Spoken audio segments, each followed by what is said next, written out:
Tom Swarbrick on LBC. 10 to 6, Friday evening, Tom Swarbrick here on LBC means, as you know, one thing. The President of the United States now warming up to give an unscheduled address to the world in the next few moments. So pour out a stiff one and prime yourself with Simon Mark's American Week. Tom, as I say to myself every morning when I wake up in Washington, D.C., here we go again.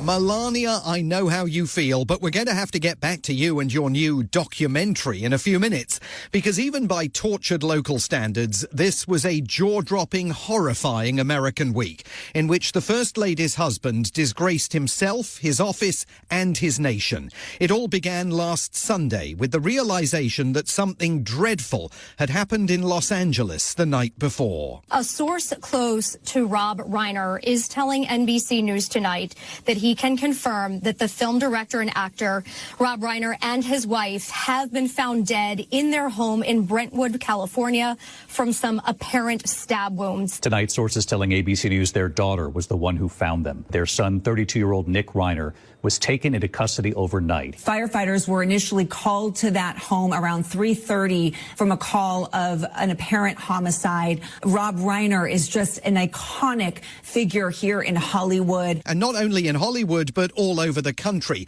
His career beginning with early TV appearances in the 1970s on All in the Family, the groundbreaking American comedy directly inspired by the BBC's Till Death Us Do Part. He went on to direct an array of Hollywood epics: The Princess Bride, When Harry Met Sally, This Is Spinal Tap, and A Few Good Men, a legal drama in which he cast Kevin Bacon, just one of scores of leading figures in the entertainment industry grief-stricken by the news. The making of that movie was one of the best experiences that I've ever had on a set. He was so fun.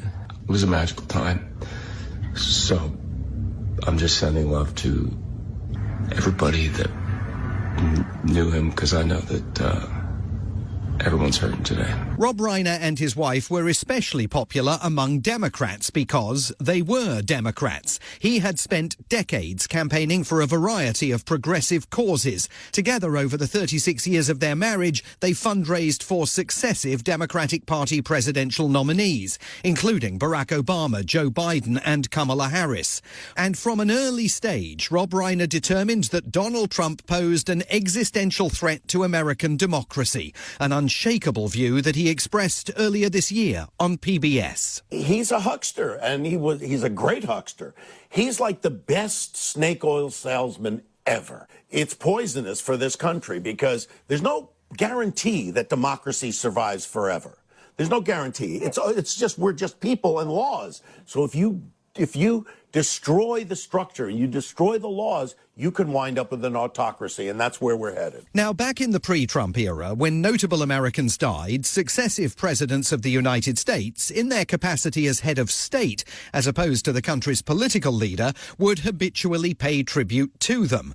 All of that ended when Trump first rode into town in 2017, and to the shame of Joe Biden, it never really came back between Trump's two administrations. But the president's behavior on Sunday, even as the Reiners body were still in their Los Angeles home, was something else. Here's how local TV station KTLA reported it. President Trump is responding to Rob Reiner's death with what appears to be a political attack against the late director. Posting on Truth Social, Trump suggests Reiner's death was due to, quote, the anger he caused others through his massive, unyielding, and incurable affliction with a mind-crippling disease known as Trump derangement syndrome. The Post went on to claim that Reiner had driven people crazy by his raging obsession with Trump. It accused the murdered director of obvious paranoia, and on Monday, given a chance by reporters to walk it all back in the face of growing fury, even among many of his own supporters who were urging him to delete the message, of course, the president doubled down. Well, I wasn't a fan of his at all. He was a deranged person as far as Trump is concerned. I think he hurt himself in career-wise. He became like a deranged person, Trump derangement syndrome. So I was not a fan of Rob Reiner at all. That statement was classless and it was just wrong. We have reached the stage where Congresswoman Marjorie Taylor Greene, the conspiracy theorist from Georgia, is now the one demanding honourable behaviour in the nation's highest office. It's a tragic murder. It's a family ripped apart. And from my understanding, what I've seen on the news, it was drug abuse and mental illness. And many families across America deal with family members that are drug addicts or have mental health issues. And I think the president should have responded with compassion. See, it's not really that difficult to find the right words. Little wonder that Trump now considers her a traitor as she positions herself as the authentic future leader of what he views as his Make America Great Again movement. The notion that the president is losing his grip was fueled this week by some of his other behaviour. He gave a very shouty, all-over-the-shop primetime TV address in which he aimed to assure the American public that they are wrong when they correctly conclude prices are rising in the US, not falling. We're bringing our economy back from the brink of ruin. The last administration and their allies in Congress looted our treasury for trillions of dollars, driving up prices and everything at levels never seen before. I am bringing those high prices down and bringing them down very fast. Even his own government's website concedes prices are in fact rising faster than the rate of inflation. And by the way, there is no evidence to support the contention, one of at least 50 falsehoods articulated in the 18-minute speech, that Joe Biden and the Democrats looted the treasury of millions of dollars.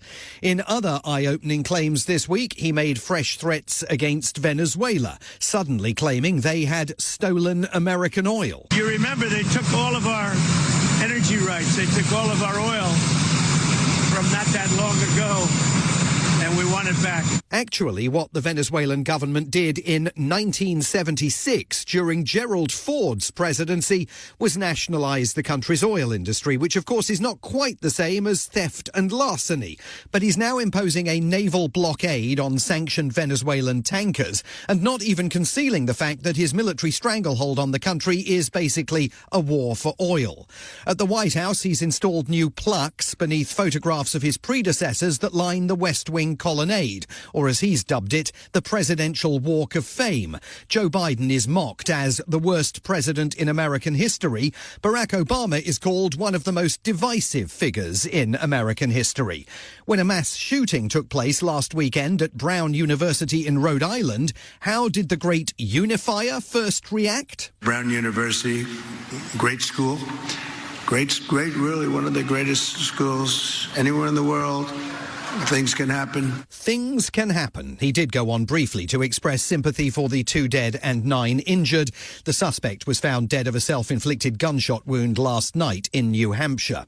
This was also the week, of course, when the president made good on his threat of more than a month ago to sue the BBC. I'm suing the BBC for putting words in my mouth, literally. They put words in my mouth. They had me saying things that I never said coming out. I guess they used AI or something. They actually put terrible words in my mouth having to do with January 6th that I didn't say. None of that is true, and when the lawsuit was filed, it did not accuse the BBC of using AI or any other technological tool to put words into his mouth. As the BBC has conceded, it engaged in a clumsy edit of his rabble-rousing speech on January the 6th, just before his supporters engaged in their deadly riot on Capitol Hill. And then it failed to alert the Panorama audience to the fact that it had simply jammed 2 separate parts of the speech together. The president is claiming $10 billion in damages. Let's see if the courts even allow his complaint against Auntie to go ahead. The rioters that day, of course, were falsely claiming that Democrats had rigged Joe Biden's election victory. But this week, it was Trump who was actually rigging a ballot. She has posted on X, your press secretary, that the board members of the Kennedy Center voted unanimously to rename it the Trump Kennedy Center. What's your reaction to that? Well, I was honored by it. The board is a very distinguished board, most distinguished people in the country. Except that's not exactly true. The president has packed the board with sycophantic supporters. And as for that White House claim that there was a unanimous vote to add Trump's name in front of JFK's at what has always been known as the Kennedy Center. This is just another attempt to evade the law. Congresswoman Joyce Beatty, a Democrat from Ohio, an ex officio board member of the congressionally created Kennedy Center, says the pro-Trump majority blocked dissenters from even casting their votes on the name change. Each time I tried to speak, I was muted.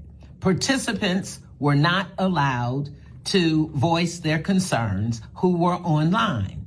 Yet it was said at the end, it was a unanimous vote. But of course it was, because this is now, as Rob Reiner warned, an autocracy. And like all authoritarians, the Trumps are now getting ready to bask in yet more hagiography, this time in the form of Melania Trump's self-produced $40 million Amazon documentary all about her.